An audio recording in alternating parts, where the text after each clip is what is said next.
Je sors à l'instant de la prison de Lannemezan avec Sylvie Ferrer, députée de Tarbes, France Insoumise également, où on a été donc rendre visite à Georges Ibrahim Abdallah qui est en prison depuis, écoutez bien, 41 ans. C'est le plus ancien prisonnier politique en Europe et un des plus anciens du monde. Georges Ibrahim Abdallah, il devrait être libéré depuis 1999 puisqu'il avait été condamné pour une complicité dans un acte criminel qu'il a d'ailleurs toujours récusé et cette complicité, théoriquement, évidemment, aurait dû l'amener à être libéré depuis longtemps. Au lieu de ça, ça fait 41 ans que l'État français continue à le maintenir en prison. C'est juste absolument inentendable. Pour mémoire, le plus ancien prisonnier politique, le plus célèbre au monde, qui était Nelson Mandela, a été prisonnier pendant 28 ans dans le pays de l'apartheid. Ici, Georges Ibrahim Abdallah, ça fait 41 ans.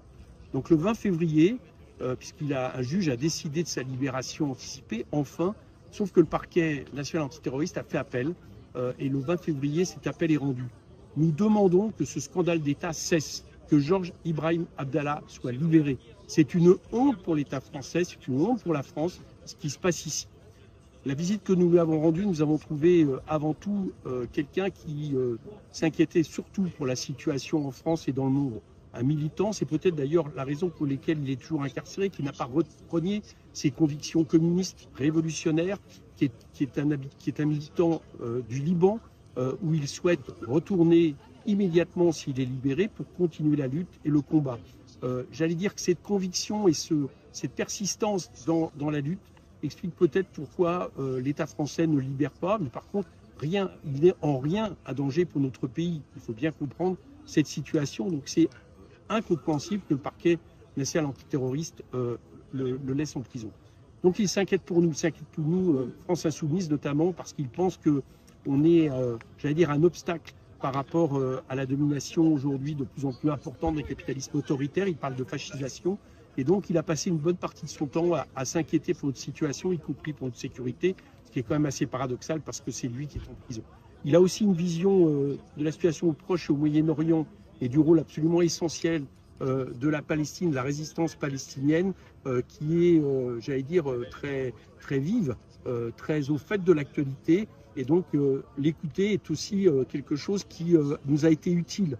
Voilà. Et enfin, il a dit ô combien les mobilisations en France étaient utiles à la fois pour demander sa libération, mais ce n'est pas tellement là-dessus qu'il s'appesantit. On a beaucoup de mal à faire parler de lui, mais surtout, justement, la situation au Proche-Orient et la situation palestinienne.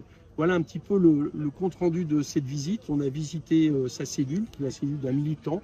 Je dois dire aussi qu'on a eu l'occasion de rendre visite ici à plusieurs prisonniers kanaks qui sont de manière scandaleuse à 17 000 km de leur île, détenus ici après les événements qui ont eu lieu en Kanaki il y a quelques mois de ça, et de manière totalement incroyable, puisqu'ils sont littéralement envoyés extrêmement loin de la Nouvelle-Calédonie. Et eux aussi, on demande le fait qu'à minimum, leur détention se passe en Nouvelle-Calédonie et non pas dans cette prison de Lannemezan.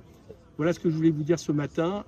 Libérons Georges Ibrahim Abdallah. Le 20 février, il doit être libre.